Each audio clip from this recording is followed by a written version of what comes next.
Hello, and you'll have to forgive the croakiness of the voice because guess what? You will never guess because this was entirely unpredictable.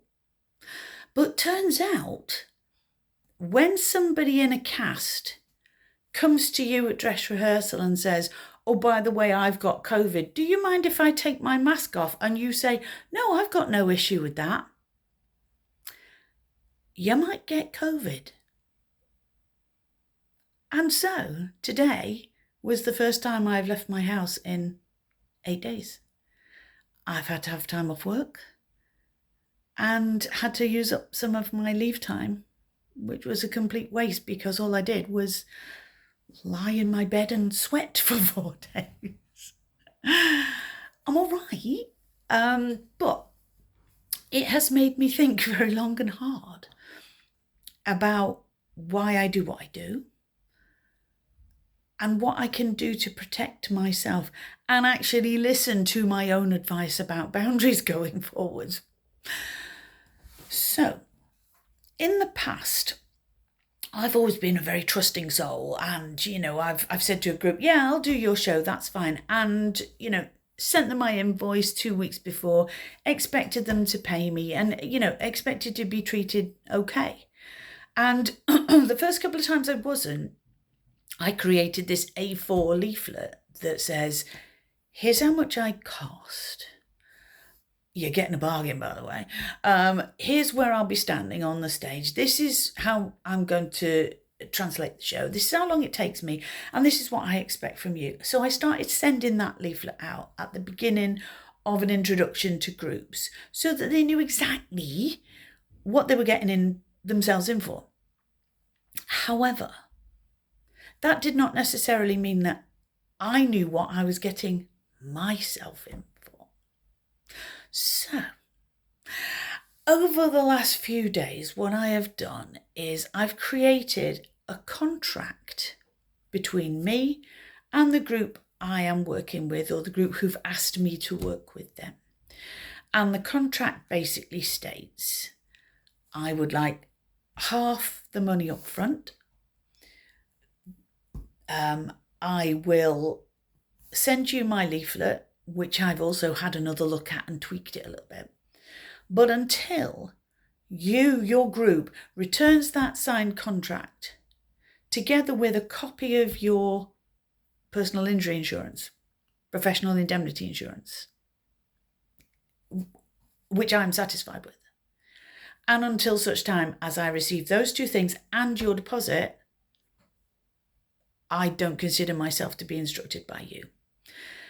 And I don't like doing that. I don't like putting things on a professional footing because I'm not a professional. I'm a volunteer. But I can't afford to have time off work ill because the rest of the cast has COVID.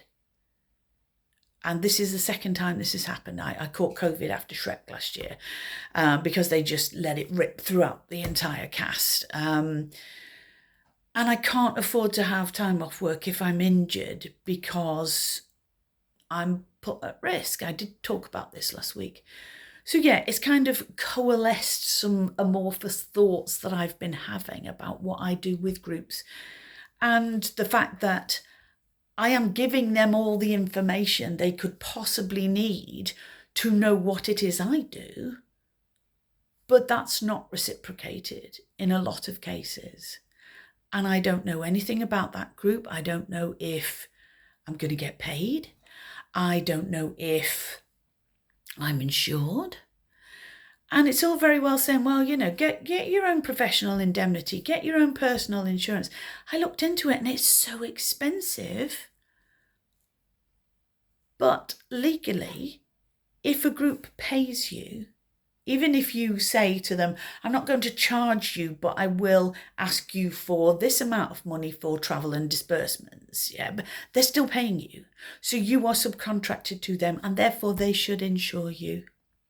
And they should also ensure your physical and mental safety. So my new contract says, if at any time I feel you have compromised my physical or mental health and safety, then the instruction is terminated and I'm going to walk away. And I'll keep your deposit, by the way. And it sounds tough. It sounds cruel. And it also sounds like it's punitive. But actually, no, it isn't. It's fair. And I do this as a hobby. And I like doing it. And I think I'm all right at it. I'm not great, but I'm not terrible either. And I think I provide a service for the deaf audience. And I certainly provide a decent service for the groups that I work with. So setting things out at the very beginning on a footing that everyone understands, I don't think that that's unfair.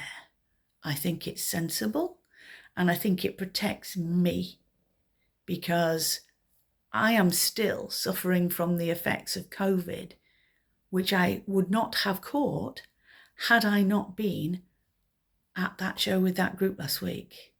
And I might have caught it, I don't know, in the gym or on the bus or walking to the shop. I don't know.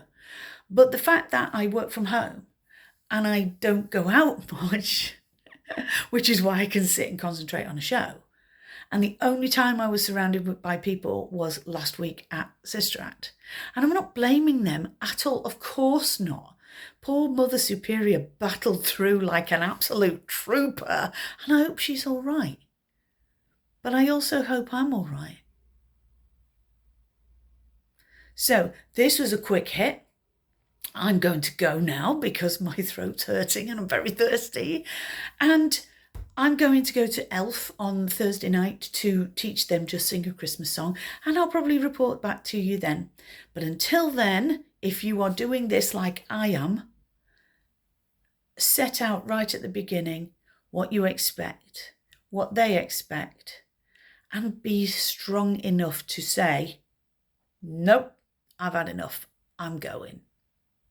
Because there are many, many, many other groups. And yes, you don't want to piss anybody off, but you also need to take care of you. Have a good evening.